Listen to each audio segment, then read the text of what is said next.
Pam Bondi and Adam Schiff walked into that hearing room expecting another predictable round of political back and forth. But within minutes, it became clear this wasn't going to be routine at all. Schiff wasn't raising his voice, he wasn't grandstanding, and he wasn't playing to cameras. He was doing something far more dangerous. He was creating a public record.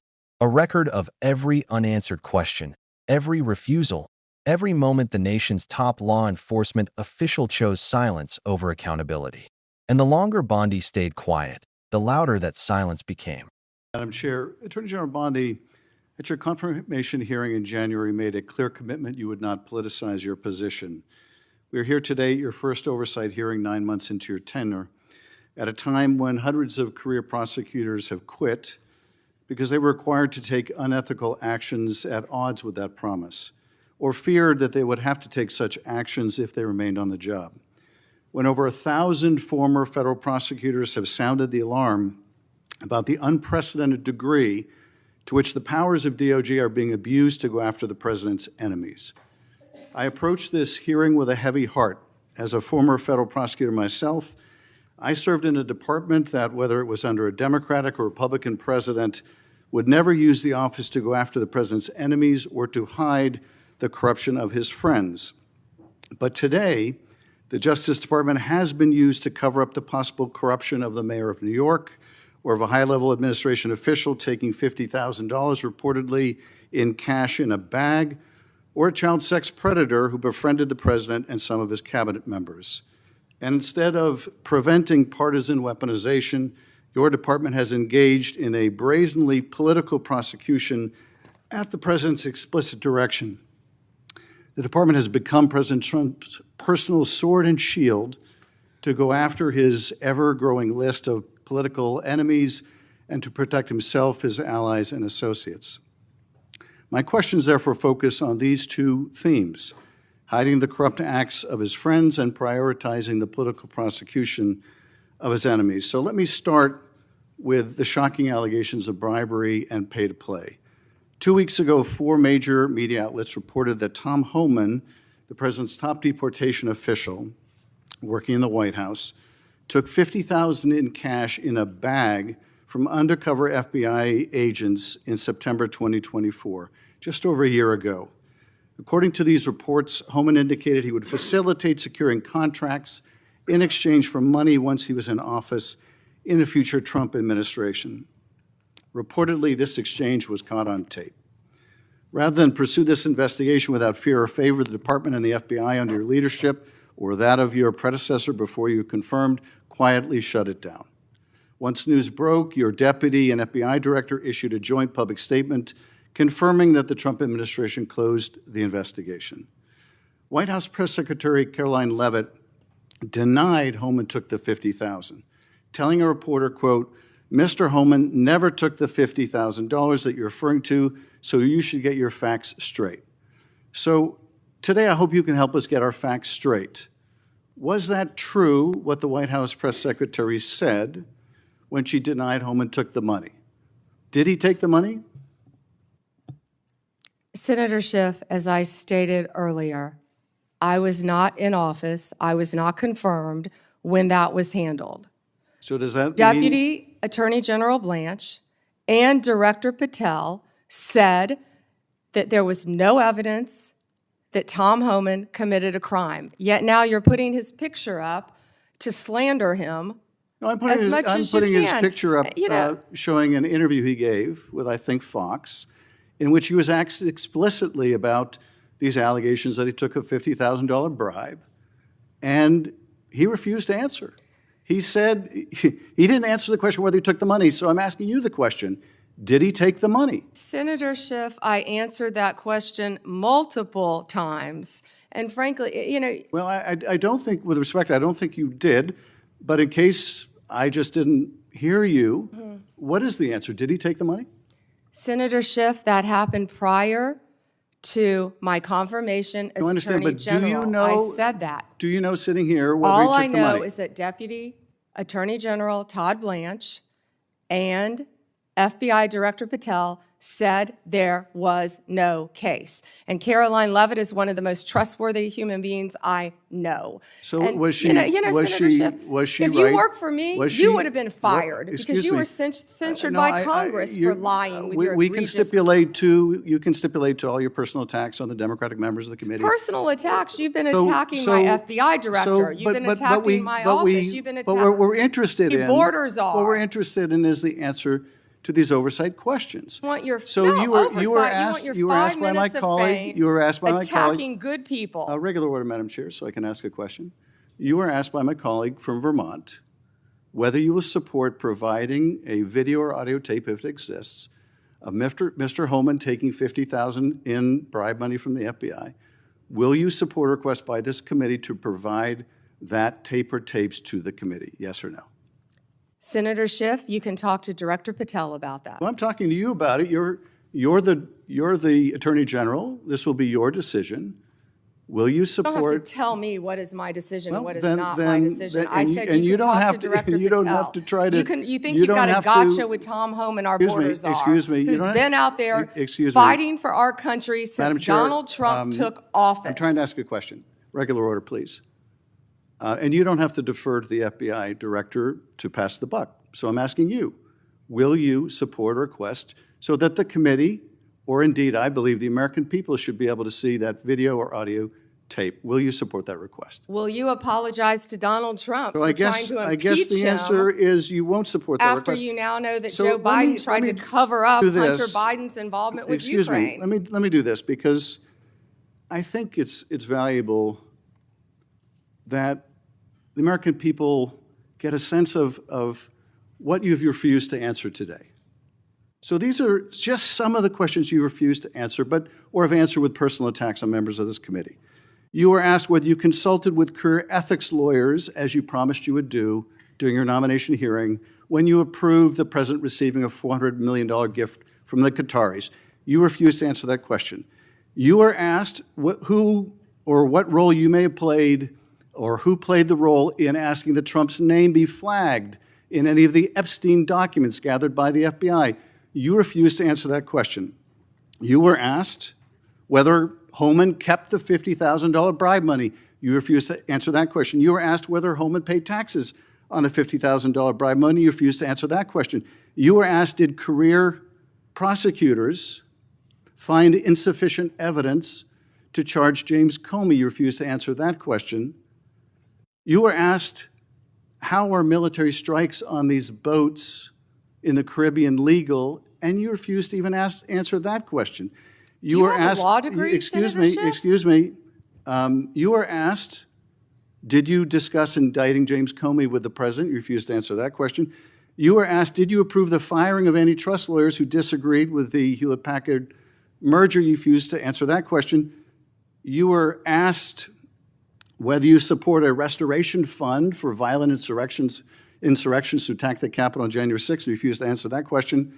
You were asked whether you were firing career professionals, career prosecutors, just because they worked on January 6th investigations. You refused to answer that question.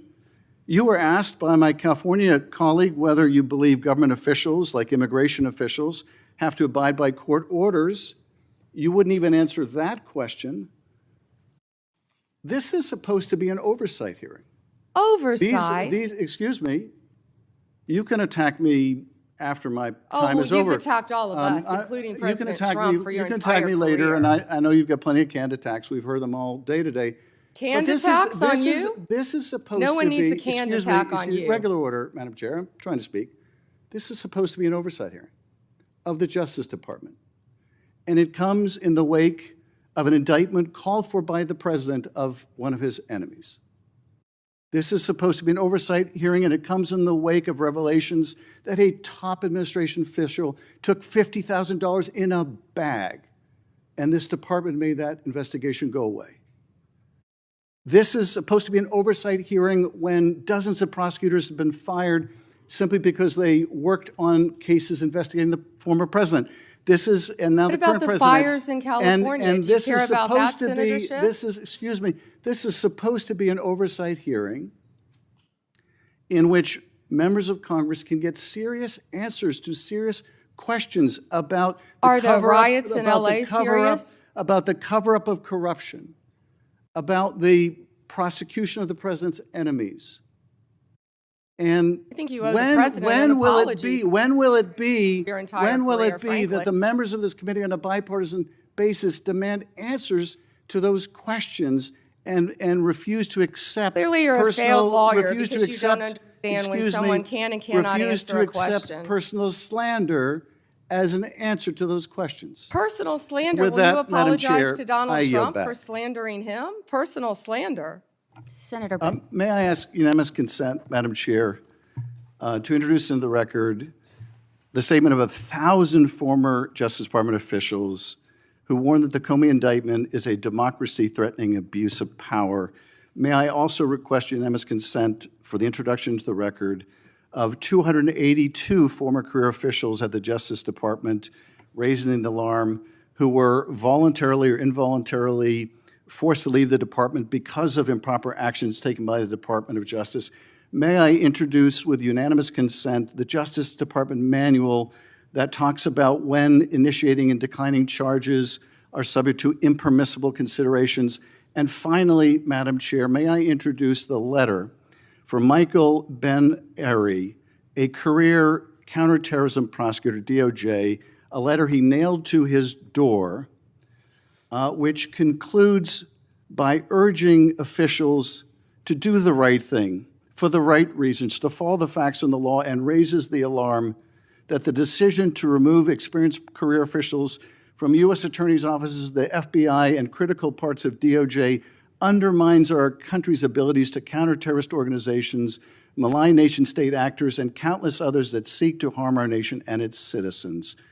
And he believes that the priority is prosecuting the president's enemies or are you admitting rather Ms. than Bondi, protecting Ms. the Bondi, country. one moment. May I have unanimous consent Are to you enter entering these that into the record? without objection? Thank you. I yield back. Senator Brett. Senator Moody, may I clarify one thing he entered in the record? I just want to say that I believe he entered a letter by 200 and something former employees. Well, I believe the spokesperson for that letter was also the spokesperson for Jack Smith. Senator Brett. Thank you, Madam Chair. General Bondi. Most viewers didn't realize it right away, but Schiff had set a trap from the moment he began speaking. He didn't accuse, he didn't speculate, he listed. One refusal after another, one question after another, each one precise, calm, and unmistakably pointed. And the room felt the shift. What started as a standard oversight session was turning into one of the most devastating accountability moments Washington had seen in years. That Schiff's tone didn't change when he brought up the foreign gift, but the tension in the room did. He reminded Bondi of the question she refused to answer, whether she consulted ethics officials before approving a $400 million transfer that raised alarms across the legal community. Reports had been circulating for months that internal DOJ lawyers never signed off on it. Rumors suggested the normal review process may have been bypassed entirely. Schiff didn't need to say any of that directly. He simply repeated the unanswered question and let it hang in the air. Bondi's silence filled in the blanks for everyone. But that was only the start. Schiff moved on to a different kind of allegation, one more personal, more specific, and far more unsettling. A staffer allegedly walked away with $50,000 in a bag, and according to internal whispers, the investigation into that payment vanished without explanation.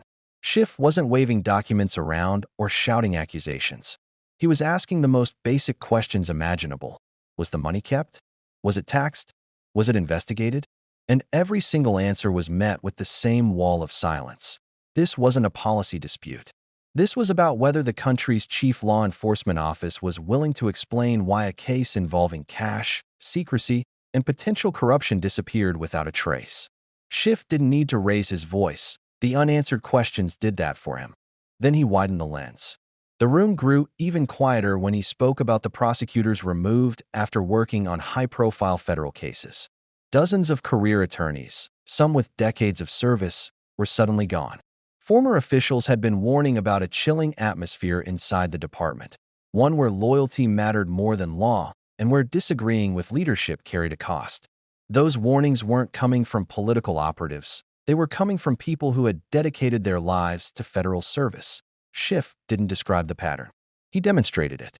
He read the questions Bondi refused to answer about those removals. Why were they pushed out? Who ordered it? What cases were they working on?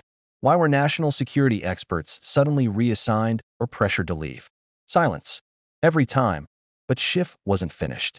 He turned to a different name, one that had dominated headlines for years. He didn't accuse anyone of wrongdoing. Instead, he asked the same question he had asked before. Did senior officials discuss pursuing charges against a former federal director? And again, Bondi refused to answer. That refusal echoed the warnings from hundreds of former prosecutors who had publicly stated that misusing federal charging power for political retribution would be a threat to democratic norms. Schiff entered their letter into the record without raising his voice. The real weight of that move came from the document he introduced next, the Justice Department's own charging manual. It spells out what prosecutors are allowed to consider and what would make a prosecution impermissible. Schiff didn't editorialize. He placed that manual next to the unanswered questions and let the contrast tell the story. Bondi looked composed, but the narrative forming around her was not. Schiff wasn't winning an argument. He was building a case. Then he zoomed out even further. This wasn't just about a handful of unanswered questions. It was about a mass departure of DOJ veterans, nearly 300 career professionals, according to letters Schiff submitted. Lawyers who worked in counterterrorism, national security, cyber investigations, corruption cases. These weren't names that trended on social media. These were the people who kept the machinery of justice functioning, and many of them were sounding the alarm. Something inside the department was breaking. Schiff read portions of a letter from a counterterrorism expert who said the purge of experienced staff was weakening the country's defenses. He didn't need to embellish it. The words spoke for themselves. Bondi didn't dispute them. She didn't clarify them. She didn't address them. Silence again. And as Schiff concluded, the room felt the full weight of what had happened. He wasn't trying to shame her. He wasn't trying to score headlines. He was documenting a moment when the nation's top legal official declined, over and over, to answer the most fundamental questions of accountability. Oversight hearings exist for a reason, to let the public see whether the institutions meant to protect them are acting in their interest. Schiff's method exposed not just what Bondi said, but what she didn't say. And silence can be powerful, sometimes more powerful than words. By refusing to explain decisions involving money, foreign influence, prosecutorial independence, internal purges, and abandoned investigations, Bondi told the public exactly what they needed to hear, not through answers, but through the lack of them. The deeper truth is that institutions rarely collapse in dramatic fashion. They erode slowly, through unasked questions and unanswered warnings, through departures of people who know how things are supposed to work, through quiet shifts in culture where loyalty replaces law and silence replaces transparency. Schiff showed how that erosion happens, one refusal at a time, and that's why this moment matters. Not because of the headlines, not because of the tension, but because of what it revealed about the state of the department that millions of Americans rely on. When those who guard the law stop answering to it, the consequences reach far beyond politics. Watching it unfold, you can't help but wonder what happens next. Will Congress push harder? Will internal whistleblowers speak out? Will more documents come to light? Oversight is not a single event, it's a process. And this hearing was only one chapter in a much larger struggle over transparency, integrity, and the future of federal justice. If you want to stay informed as this story continues to develop, make sure to subscribe, hit the like button, and turn on notifications. There's much more ahead, and you won't want to miss what comes next.